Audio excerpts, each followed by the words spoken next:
abolitionist preacher in the 1800s.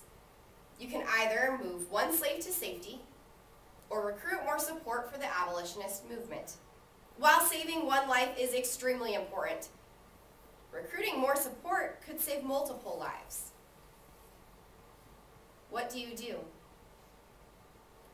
The board game Freedom, the Underground Railroad, forces players to make decisions that determine whether one slave will go free or die, and whether or not abolition will be successful, all while educating players on the era. The game is designed for 7th through 12th grade students.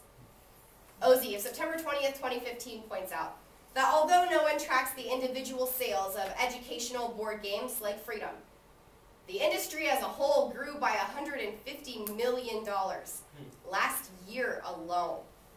Designed by Brian Meyer of Academy Games, Freedom is a collaborative effort that in 2013 gained the Dice Tower Gaming Award honors of Best Collaborative Game, Best Game Design, and Best Game Theming.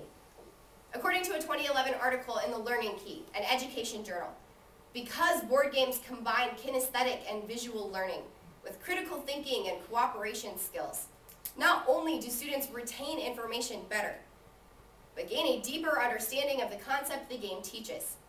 So by playing Freedom, students learned what it was like to live during the 1800s as an abolitionist, despite having no modern comparisons to draw from. To better understand how students are learning through play, we'll set up the background of Freedom, play through its applications, and win the game with implications. While playing this game with my teammates, all of whom understand how the Underground Railroad worked, one exclaimed, "This is hard. Slavery sucked." Hugh Eichert, the founder of Academy Games, tells the Toledo Blade of March 10th, 2014, "In America, kids grow up playing what's known in the industry as Ameritrash. You roll a dice, move, and do what the board tells you." Eichert wanted to design games that encouraged critical thinking and learning. First, we'll examine the background of Academy Games and the setup of Freedom. Academy Games was founded in 2008 by Hugh Eichert. In a statement on the Academy Games website, copyright 2015, he explains that he wanted to create games that could be used in classrooms, universities, and even military training. Their first game, Awakening the Bear, is a tactical war game based on the United States Marine Corps. Freedom is part of a larger series of games called the Birth of America series, which includes board games about the Revolutionary War, the War of 1812, even the Trail of Tears. Eichert decided he wanted to kickstart Freedom to see if there was even any interest in a board game about the Underground Railroad, intending to raise around $10,000. He ended up raising over $70,000. So the artists and designers got to work.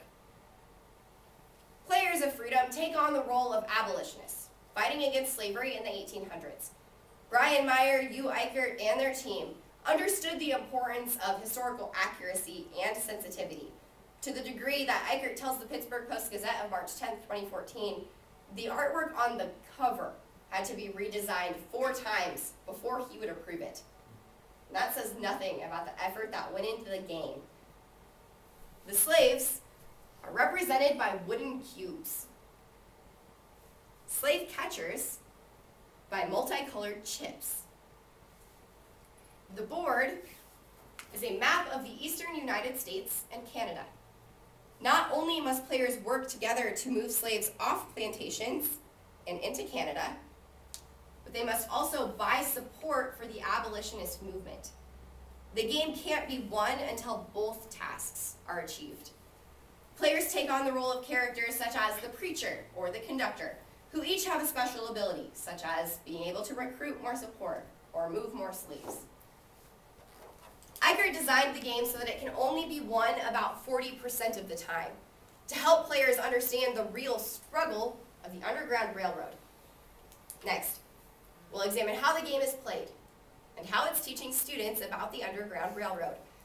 According to the rule book, copyright 2013, Freedom lasts for 5 rounds, with 5 phases per round where players move slaves, buy support, and play abolitionist cards.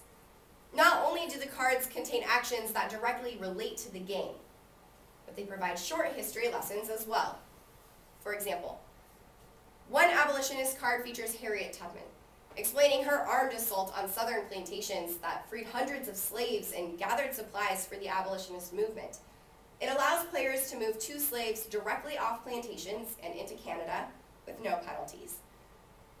On the other hand, one opposition card features the Fugitive Slave Act of 1850, explaining that plantation owners now had the help of federal marshals and bounty hunters to recapture escaped slaves.